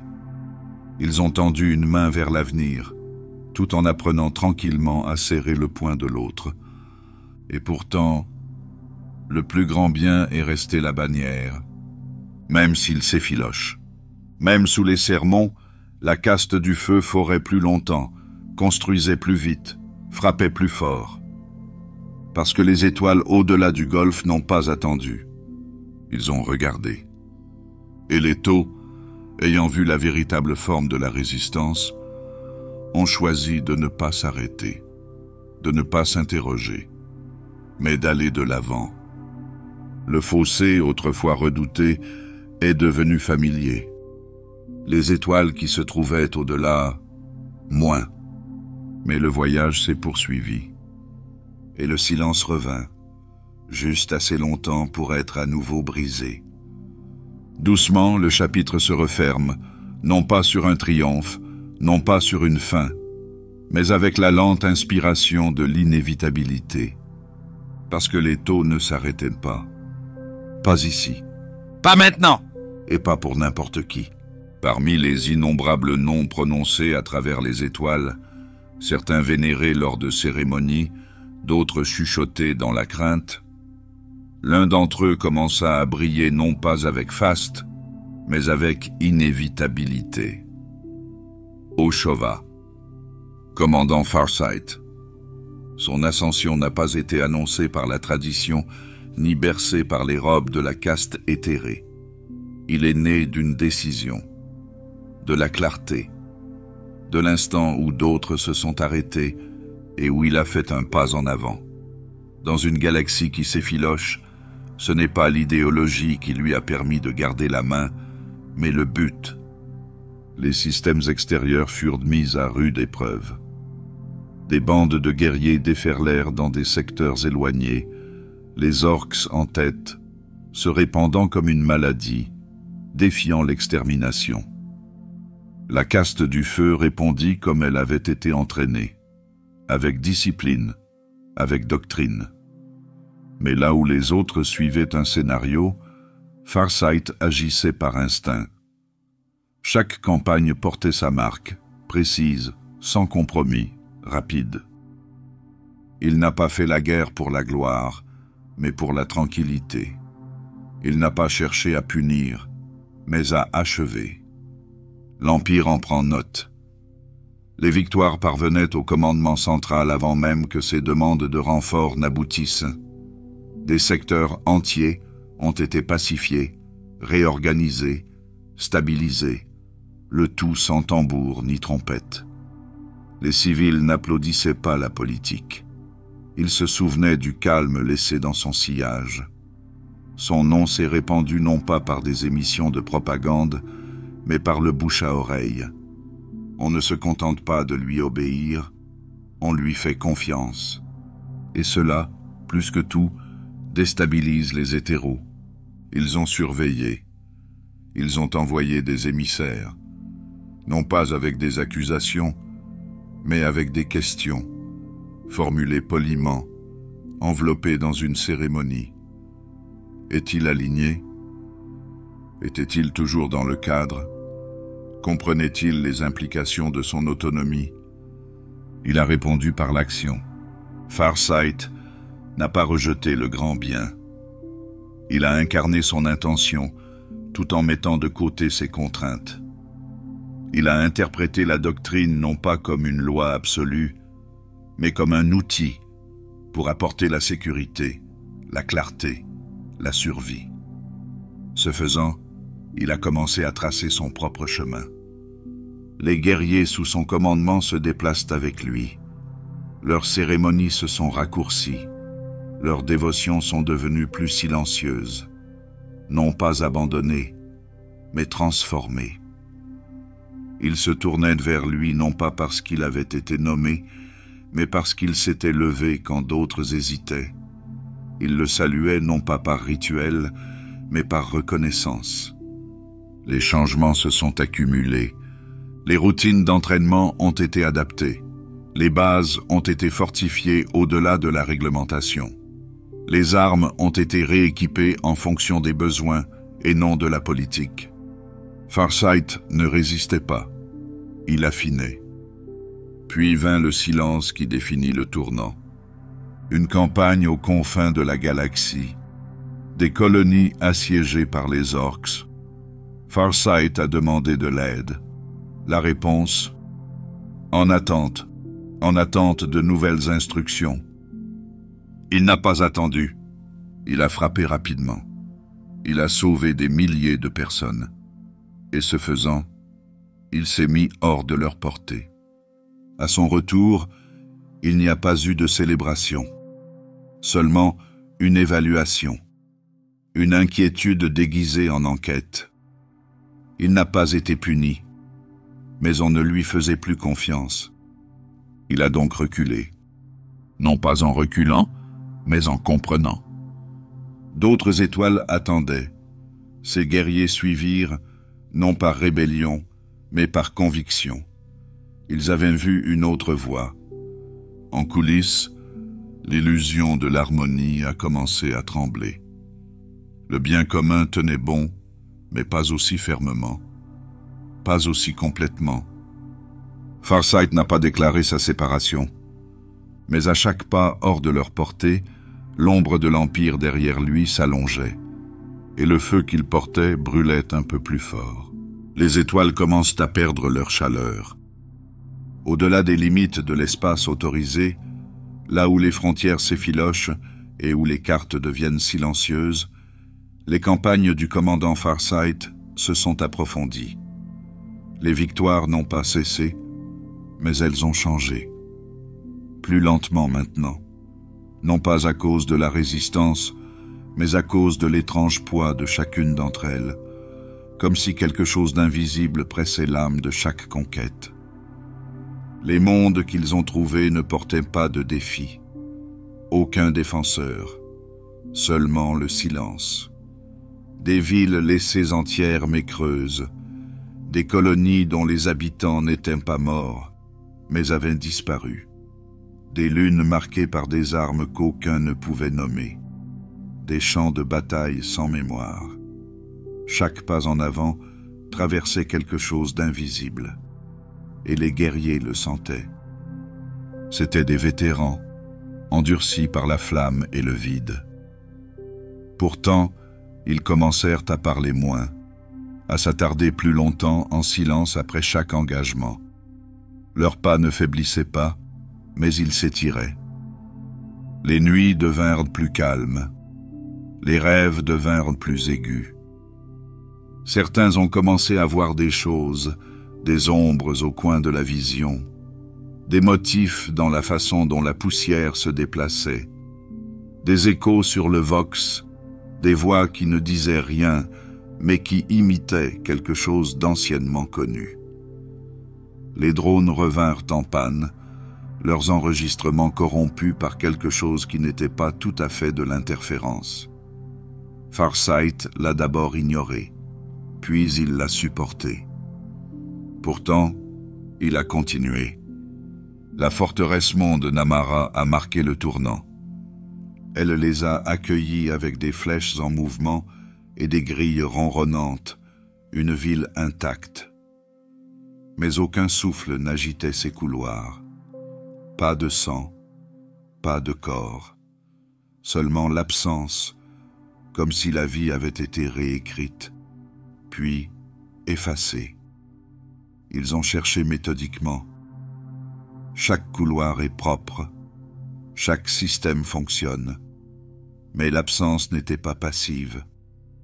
Elle observait. Ce qui s'ensuivit ne fut pas une guerre. C'était obsédant. Des embuscades arrivant d'angles qui n'auraient pas dû exister. Des signatures ennemies qui se déforment au milieu de l'engagement. Certains guerriers ont rapporté des souvenirs qu'ils n'avaient jamais vécus. Des éclairs d'air brûlant, des vents hurlants, ou la sensation d'une chute sans fin. Ils se sont bien battus. Ils ont enduré. Mais le silence se prolongeait après chaque bataille, comme si la mémoire elle-même avait un poids. Aucune présence éthérée ne les guidait plus. Pas d'hymne, pas de réconfort. Les mantras du grand bien sonnaient creux dans ces profondeurs sans étoiles. Seule la voix d'Oshova subsistait. Son ton calme, ses ordres clairs. Mais quelque chose en lui avait également changé. Il a commencé à s'adapter. Pas par la rébellion, par nécessité. Il a forgé de nouveaux ancrages, des rituels construits non pas à partir d'une idéologie, mais d'un instinct. Ces guerriers l'ont suivi, non pas parce qu'ils ne croyaient plus, mais parce que la croyance n'expliquait plus ce à quoi ils étaient confrontés. Ils ont renommé les morts non pas avec des titres honorifiques, mais avec des présages. Celui qui a vu le regard, celle qui a entendu le vent. La mort ne signifiait plus l'absence, elle signifiait résidu. Quelque chose s'est attardé, quelque chose à regarder. Et pourtant, l'Empire ne dit rien. Le grand bien n'avait pas de mots pour décrire ce qui arrivait du bord. Farsight ne chercha plus de réponse dans les Écritures. Il regarda ses guerriers, et ils le regardèrent. La nuit, les camps ne se parlent pas. Ils s'en souviennent. Et le souvenir était lourd. Leurs ennemis n'avaient pas été vaincus. Ils avaient été laissés derrière eux comme des ombres, comme des blessures. Pas sur le corps, mais à l'intérieur. Les formes qu'ils ont combattues avaient des noms autrefois. Maintenant, ils ont des sentiments. Et les sentiments n'ont pas disparu. Les fantômes qu'ils ont créés sont restés. Le vide a changé. Ils ne chuchotaient plus. Ils se souvenaient. Pas par le son, mais par la présence. La campagne de Farsight avait changé. Ce qui ressemblait autrefois à un objectif ressemblait désormais davantage à un rituel. Les escarmouches allaient et venaient, mais quelque chose restait après, quelque chose qui n'était pas tactique, quelque chose qu'on ne voit pas. Les hétéros, autrefois distants, mais toujours présents, s'étaient tus. D'abord, un retard, puis des parasites, puis plus rien. Pas de mantra, pas de transmission. Aucune voix ne leur rappelle pourquoi ils se sont battus. La caste du feu ne se plaignait pas. Mais dans le calme entre les ordres, quelque chose a changé. Les mouvements ralentirent, les conversations s'écourtèrent, non pas à cause du doute, mais de quelque chose d'autre.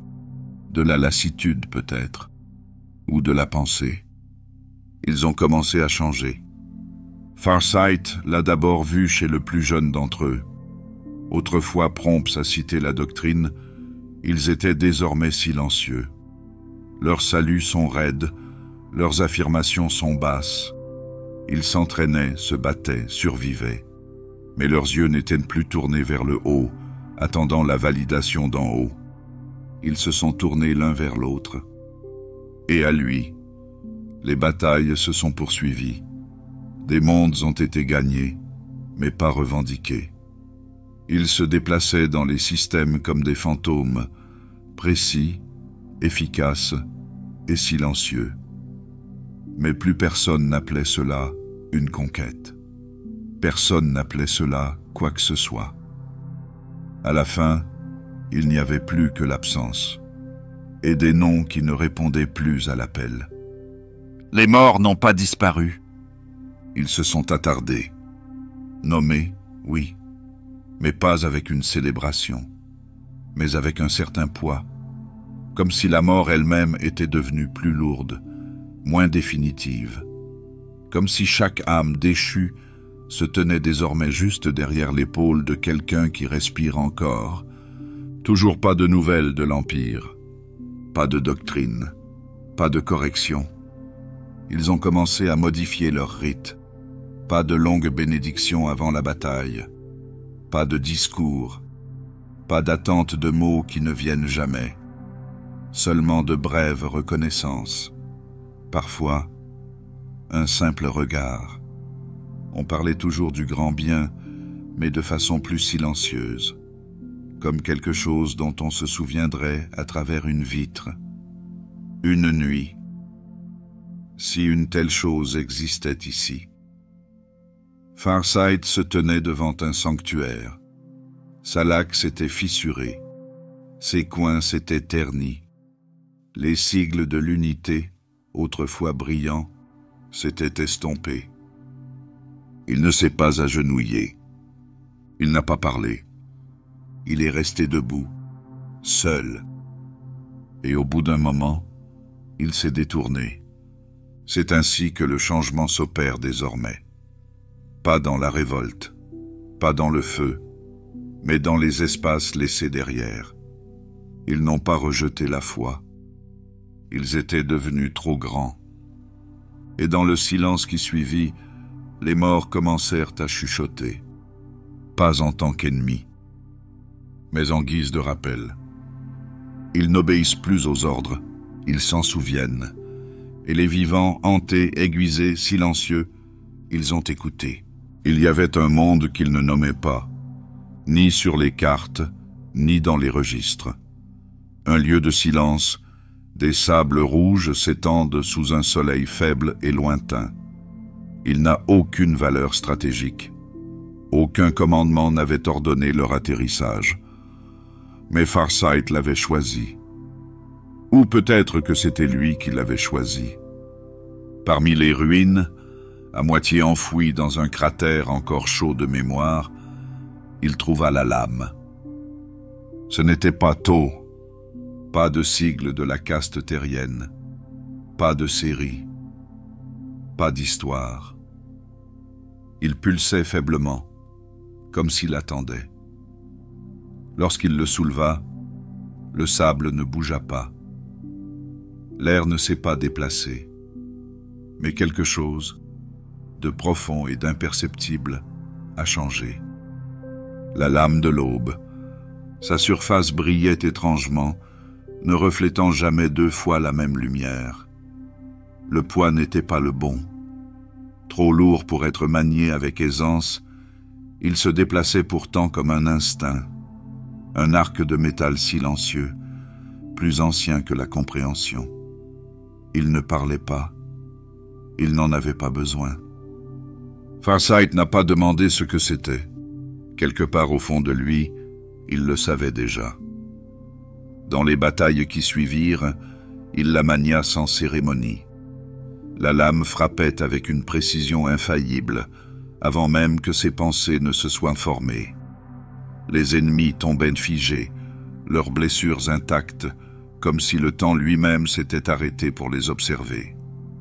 Ces guerriers le remarquèrent. Non pas la lame elle-même, mais lui. Il avait changé. Pas de manière visible, mais fondamentalement.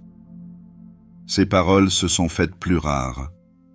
Il s'appuie de moins en moins sur la doctrine. Le grand bien ne façonnait plus ses ordres. Il planait comme un vieux souvenir, familier mais lointain.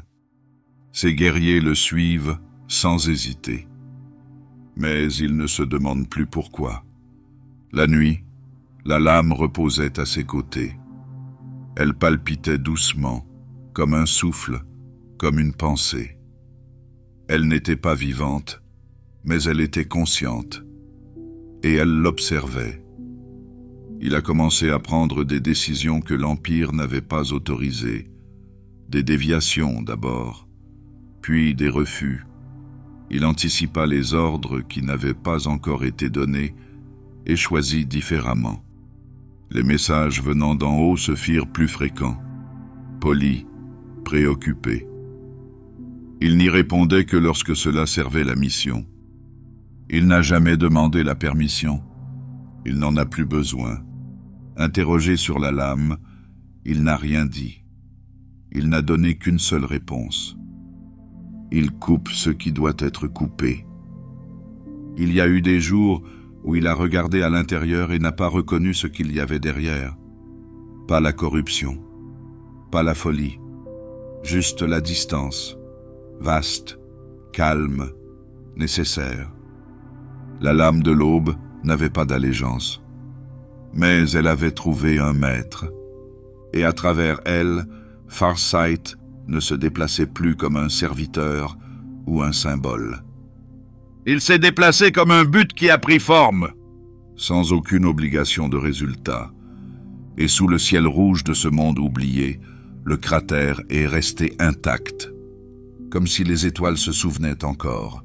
Les étoiles clignotaient lentement au-dessus de la frontière, obscurcies par les tempêtes ioniques et les voiles de poussière à la dérive.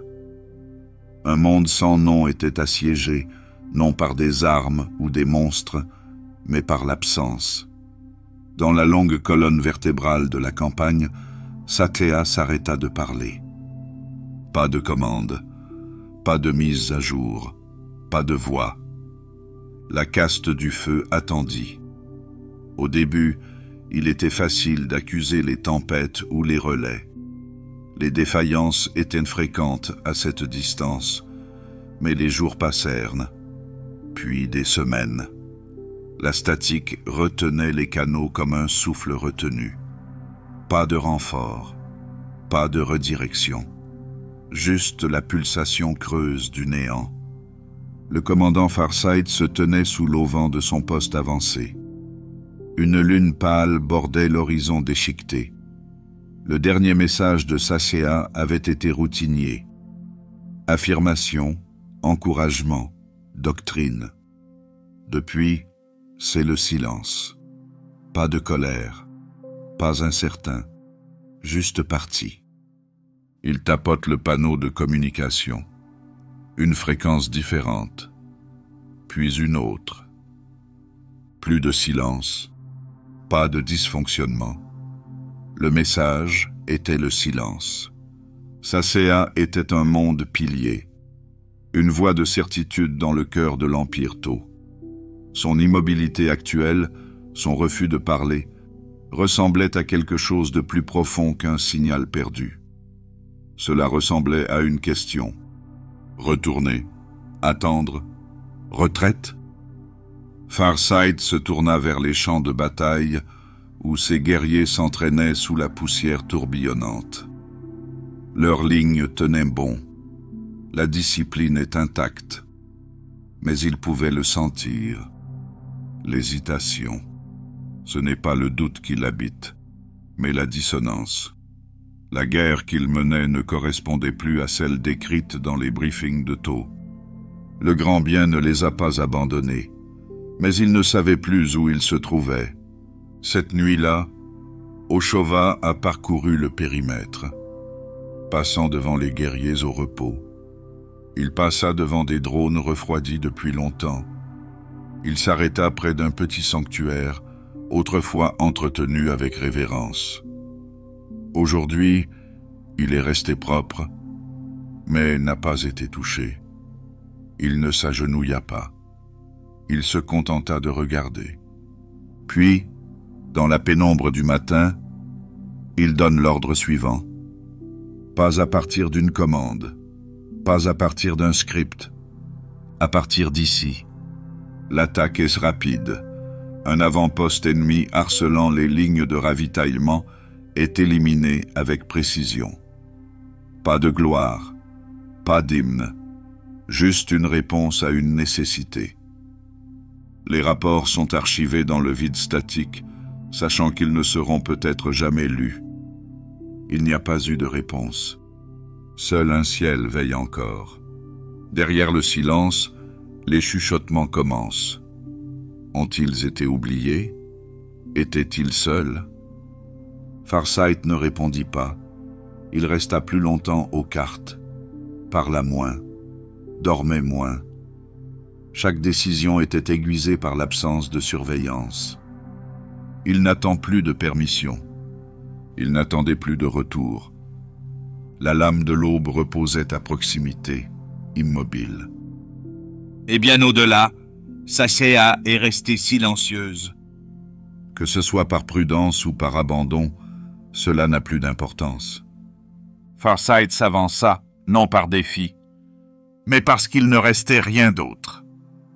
Et dans ce silence, il est devenu ce que le silence exigeait. Ils sont venus lorsque la poussière est retombée, quand les tempêtes furent passées et que les cartes portèrent de nouveaux noms écrits dans la cendre et la détermination.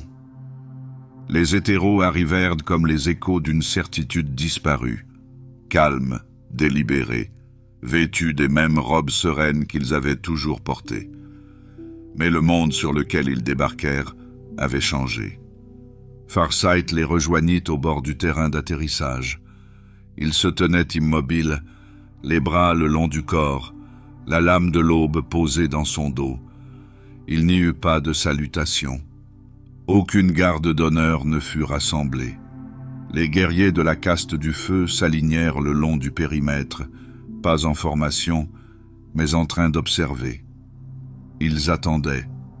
Les hétéros ont émergé avec une grâce entraînée. Ils parlèrent les premiers. Des invocations, des affirmations, le langage de l'unité. Leurs mots flottaient dans le crépuscule comme de l'encens, parfumés mais sans poids. Ils ont offert des conseils, des corrections, des rappels du chemin commun. Ils parlaient d'alignement, de devoir. Farsight ne dit rien. Derrière lui, les guerriers ne s'agenouillent pas. Leurs armures portaient les marques du siège et de la survie. Leur silence n'était pas maussade. Il était mérité. Les hétéros se sont rapprochés. Ils parlent d'une voix plus ferme. Ils ont nommé ces actions. Frappe non autorisée, campagne prolongée, refus de rendre compte. Ils mentionnèrent également la lame de l'aube, sa présence, sa nature étrangère, sa corruption. Ils n'ont pas accusé. Ils ont mis en garde. Farsight les a regardés. vraiment regardé, et a vu la distance. Il s'est avancé une fois, juste une fois.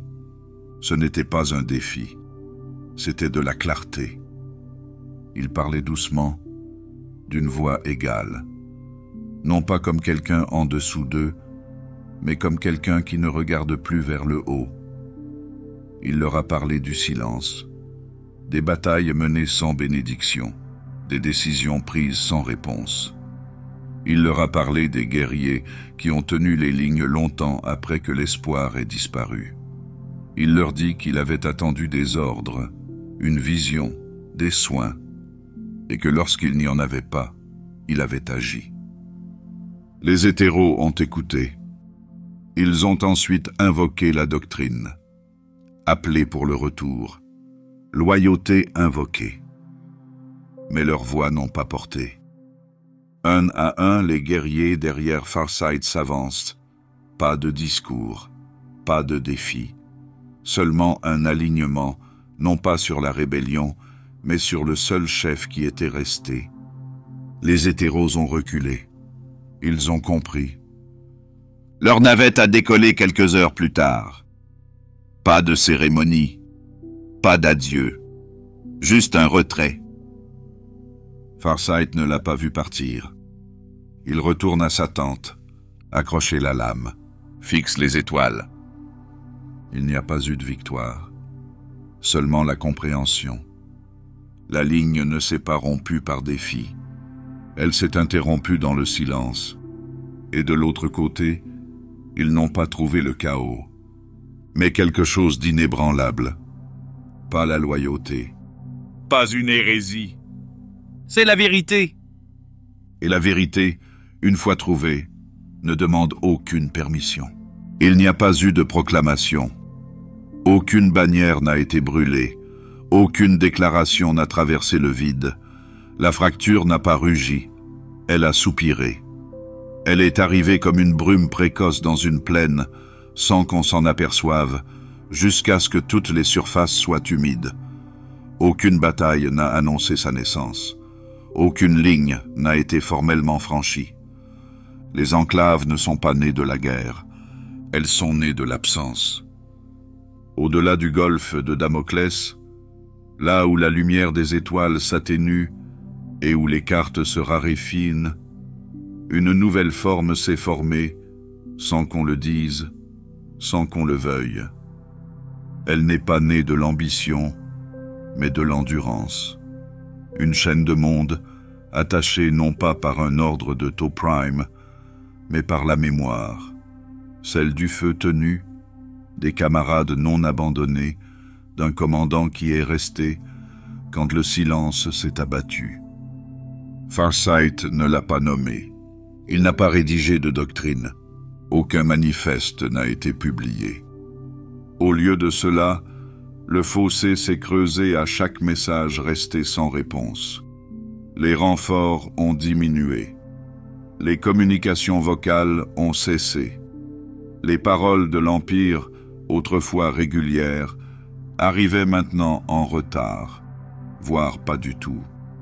Ils étaient vagues, enveloppés de platitudes, comme pour ne rien dire sans admettre la perte. Il n'y avait pas d'ordre. Il n'y avait que des échos. Et c'est ainsi que les enclaves ont perduré, pas en tant qu'hérétiques, pas en tant qu'exilés, juste comme ceux qui sont restés. Leur ville était façonnée par l'utilité et non par le spectacle. Leurs guerriers se déplaçaient avec une confiance éprouvée, gagnée dans le silence et le siège. Aucun éthéré ne donnait la bénédiction du matin. Aucun éloge ne descendait de salles lointaines. Ils se battaient sans guide, mais pas sans raison. Le golfe de Damoclès est devenu plus qu'un vide. C'était une frontière mémorielle. D'un côté, le grand bien se poursuivait avec soin et prudence. De l'autre, quelque chose de plus simple. Pas un empire rival, pas de déclaration de guerre, juste une constellation de décisions prises dans l'obscurité. Aucune marque de traître n'a été émise. Aucune flotte n'a été envoyée. L'Empire a simplement modifié ses cartes. Les enclaves sont devenues un espace dont on ne parle que dans les briefings, rarement discuté, jamais interrogé. Et pourtant, ils ont construit. Ils ont cultivé des terres que le noyau avait oubliées. Ils ont réparé des avant-postes qui ne faisaient plus partie des chaînes d'approvisionnement. Ils se sont entraînés, ont élevé des enfants et se sont développés. Lentement, délibérément, sans la voix des hétéros, mais pas sans valeur, juste des valeurs différentes. La lame de l'aube était plus souvent rengainée que dégainée, mais sa présence perdurait, lourde et vigilante. Elle était devenue moins une arme qu'un marqueur, un seuil, une ligne à franchir. Farsight ne s'était pas rebellé, il s'était retiré. Et parfois, c'est l'acte le plus fort. Sur une plaine, sous un ciel sans étoiles, il se tient à nouveau debout, regardant les tours s'élever, écouter le silence qui ne pose plus de questions. Et dans ce silence, quelque chose de solide s'est formé. Pas une doctrine, pas un commandement, mais un choix qui ne s'est pas démenti. Il n'était pas né d'une doctrine, ni lié par des rituels de caste. Les guerriers du Cercle Rouge n'attendaient pas sous la lumière éthérée. Ils se sont rassemblés à la suite d'un autre appel, plus difficile, plus ancien. Un vœu fait non par des mots, mais par l'endurance. Farsight ne recherche plus l'unité par le biais de cérémonies. Ce temps est révolu. Les enclaves s'étaient développées sans cela, et il en irait de même pour leurs boucliers.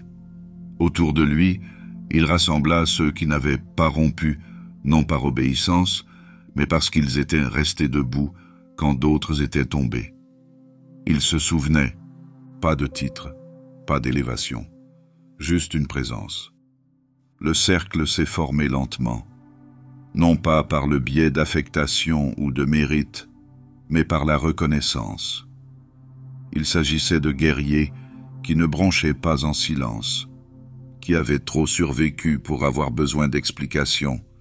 Ils n'avaient pas été choisis, ils étaient simplement restés. Un symbole est venu plus tard, un cercle rouge, sans ornement, sans rupture. Pas un drapeau, pas une déclaration, juste une marque. Nous sommes toujours là. Ils l'ont peinte à la main, sous des lunes étrangères, sur des armures usées. Certains l'ont laissé s'effacer, d'autres l'ont renouvelé avec un soin discret. Ce n'était pas de la fierté, c'était la mémoire. Leurs batailles étaient moins nombreuses, mais plus vives. Des stations frontalières, des avant-postes assiégés, des lieux que l'Empire ne gardait plus. Le cercle ne se déplaçait pas pour conquérir, mais pour protéger. Il répondait aux signaux que l'Empire ignorait. Et les gens se sont souvenus. Les fermiers parlaient de lueurs rouges sur la crête, de formes silencieuses qui allaient et venaient avec le vent. Les enfants imitaient leurs histoires dans la poussière. Elles n'étaient pas mythiques. Elles étaient simplement réelles.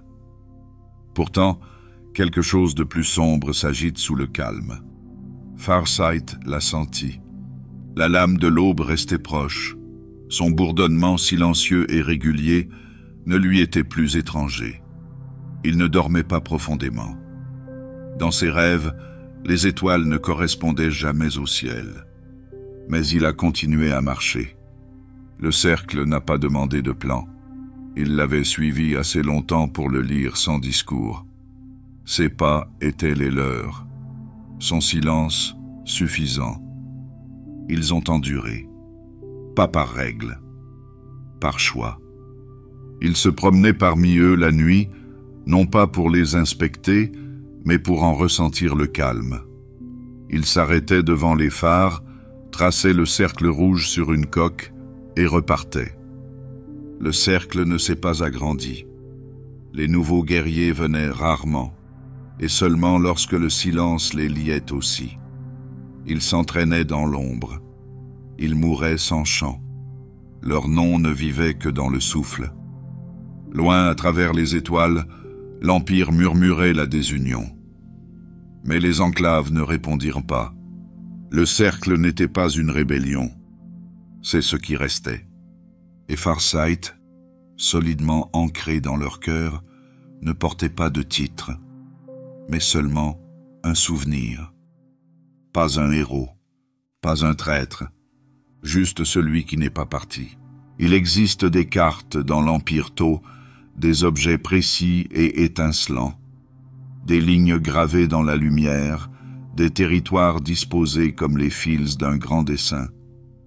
Elles montrent des colonies, des réseaux commerciaux, des routes stellaires qui s'étendent vers l'extérieur sous la bannière du grand bien, mais tous les chemins ne sont pas tracés, tous les secteurs ne sont pas éclairés. Certains espaces sont laissés vierges, non par ignorance, mais par intention. L'une de ces omissions concerne les enclaves de Farsight. Aucune doctrine officielle ne les reconnaît, aucune émission ne les condamne. Sur le papier, il n'y a pas de fracture civile, pas de rupture idéologique. Juste un silence poli, absolu. Une frontière non définie, un nom laissé en suspens. Et pourtant, les guerriers se souviennent. Parmi la caste du feu, en particulier les vieux sangs stationnés près de la frontière, le nom d'Oshova est encore chuchoté, non pas comme un mythe, ni comme une hérésie, mais comme quelque chose d'inachevé. Tous les soldats n'osent pas le prononcer à voix haute, mais dans les longs intervalles entre les batailles, lorsque les étoiles semblent lointaines et que les ordres s'estompent, le souvenir revient. Au cœur des académies Tau, les enclaves sont absents. Leurs tactiques sont exclues des jeux de guerre. Leur histoire est absente des cours de formation. Le programme d'études ne les mentionne jamais. Et pourtant, parmi les instructeurs qui ont autrefois combattu sur des lunes lointaines, une pause subtile suit parfois le mot « unification ». Les cadres postés près de la frontière de Damoclès aperçoivent parfois cette région silencieuse, sans défi, sans réponse. Lorsque les patrouilles Tau rencontrent les forces de l'enclave à travers des balayages qui se chevauchent, il n'y a pas de tir échangé. Aucun avertissement n'est donné. Seulement une brève reconnaissance. Une pause. Une reconnaissance silencieuse entre ceux qui étaient autrefois frères. L'Empire n'interdit pas les discussions sur Farsight. Il n'y a tout simplement pas de place pour cela. Cette omission est délibérée.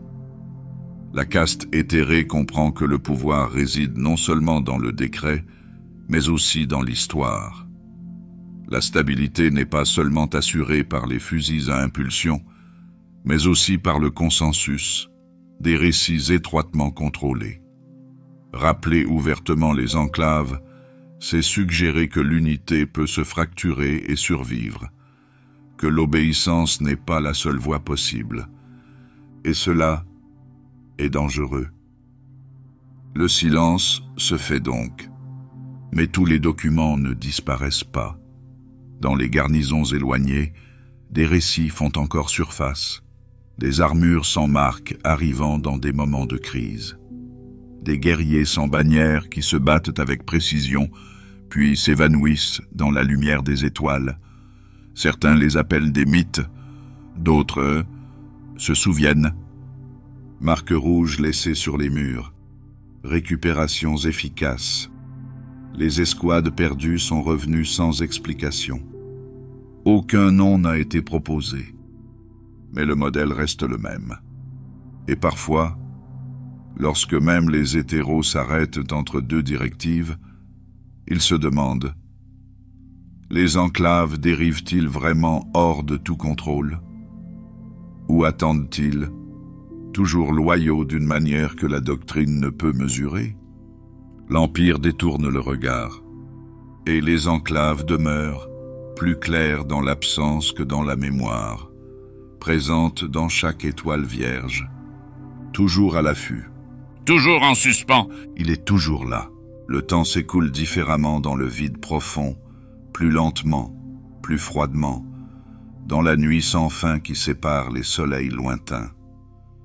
Aux confins de l'espace connu, là où les signaux s'estompent et où les étoiles restent suspendues comme des questions, un commandant perdure.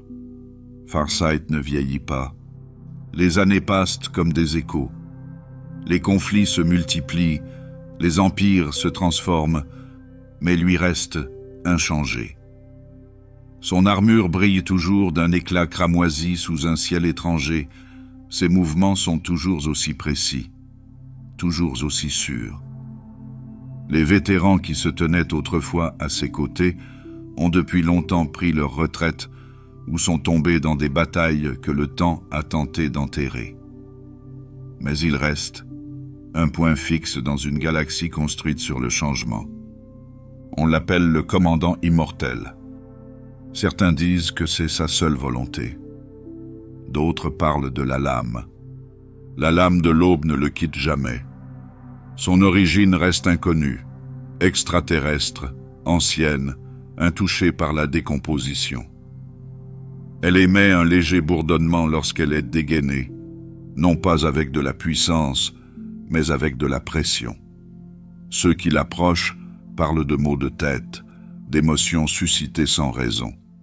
Ce n'est pas une arme façonnée par les taux, c'est autre chose. Et le temps, autour d'elle, vacille. Farsight n'en parle pas. Il ne propose aucune théorie, aucune explication. Les enclaves ne le pressent pas. Leur loyauté n'est pas le fruit d'une cérémonie. C'est la présence. Il est toujours là. Quand l'appel est lancé, quand les avant-postes se taisent, quand les étoiles commencent à brûler, il arrive. Pas comme une légende, comme une certitude. Mais des questions subsistent. Son regard a un poids maintenant. Pas de fatigue, ni de chagrin, mais une sorte de distance. Les guerres se poursuivent, les victoires s'accumulent, mais pour lui, elles sont cycliques, familières. Comme si chaque campagne était moins un moment de détermination qu'un rythme qu'il ne peut interrompre. Parmi ses proches, il y a des murmures, de la façon dont la pièce s'immobilise lorsqu'il entre, de la façon dont l'air s'épaissit près de la lame. Ses plans restent précis, mais ils sont empreints d'une certaine froideur. Un silence non pas de paix, mais d'écho. Il parle moins, mais quand il le fait, c'est suffisant. Les enfants des enclaves grandissent sous son regard, ne connaissant jamais de période sans lui. Ils dessinent son symbole dans la poussière. Ils jouent à être Farsight, non pas comme une figure mythique, mais comme quelqu'un de simplement présent, permanent, protecteur, silencieux. Les hétéros ne disent rien. Peut-être ont-ils abandonné, peut-être s'interrogent-ils encore, peut-être ont-ils déjà envoyé des émissaires qui ne sont jamais revenus. Ainsi, il continue. La lame ronronne faiblement à son côté. Les années s'étirent sans fin. Son ordre n'est pas crié. Il est compris. Son peuple n'en demande pas plus. Mais dans le calme de l'entre-deux-guerres, sous les étoiles qu'il ne cesse de scruter, une vérité persiste. Il est toujours à la recherche. Pas pour la gloire, mais pour la paix. Et pour quelque chose, n'importe quoi, qui puisse lui apporter le repos. Aux confins de la galaxie, là où les étoiles s'éteignent et où les cartes deviennent hésitantes, les enclaves Farsight subsistent. Ils ne s'appellent pas exilés. Ils ne chantent pas la rébellion. Ils ne portent pas la séparation comme un insigne. Ils endurent, tout simplement. toujours tôt dans la forme, mais ils ne sont plus liés à Tauva dans la voie. Ce qui les unit, ce n'est pas la doctrine, c'est la décision. Aucune statue éthérée n'orne leur place, aucun mantra ne résonne à l'aube. Le grand bien n'est pas rejeté, mais rappelé, doucement, comme une vieille histoire dont le sens s'est estompé avec le temps. Ce n'est plus une loi, c'est l'histoire. Un murmure, pas un ordre. Farsight se promène toujours parmi eux, pas en tant que dirigeant, pas comme un mythe, mais en tant que présence. Il parle peu, il ne propose pas de décret, et pourtant son ombre s'étend au loin, non pas dans la crainte, mais dans la reconnaissance. Son peuple ne s'agenouille pas, il n'attend pas de permission, ils agissent de manière délibérée, non pas parce qu'ils doivent, mais parce qu'ils choisissent. Ici, c'est la liberté. Elle n'est pas criée dans des slogans ou scellée dans des traités.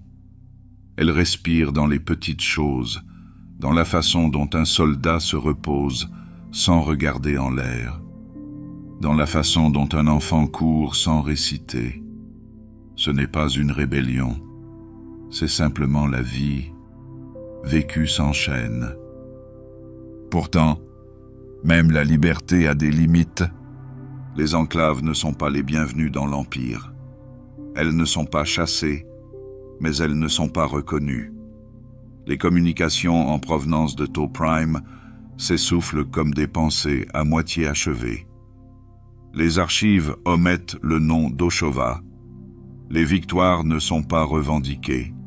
Sa lame, son commandement, sa vision ont été supprimés des registres, mais pas de la mémoire. Les vétérans prononcent encore son nom. Il en va de même pour ceux qui le craignaient. Et bien que l'Empire évite de parler des enclaves, leur ombre reste gravée sur le golfe de Damoclès. Le silence est une politique, un silence préféré à la confrontation. Le grand bien ne peut se permettre une contradiction ouverte, alors il n'en murmure aucune. Mais les enclaves se développent, prudemment, pas en tant que conquérants, en tant que gardiens.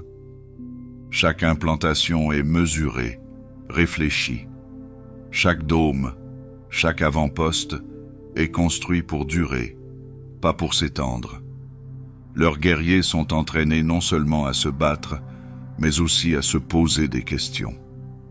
Leurs enfants posent des questions que d'autres ne feraient que répéter. Ils ne sont pas nombreux, mais ils sont suffisants. Et au-dessus d'eux, toujours, marche l'immortel commandant. Il ne dirige pas par le pouvoir. Il n'exige pas de dévotion. Il observe et est observé en retour. Il est un rappel et une preuve qu'autre chose est possible. Il n'y a pas d'hétéros ici. Il n'y a que des choix. Aucune bannière ne flotte. Aucune proclamation n'annonce une nouvelle ère. Mais dans le calme entre les étoiles, quelque chose de doux persiste. Une sorte d'espoir, non façonné par la propagande. Un espoir qui ne demande rien et n'attend rien en retour. Il suffit que chaque jour soit à nouveau choisi. Et ils choisissent toujours. Toujours tôt, mais libre.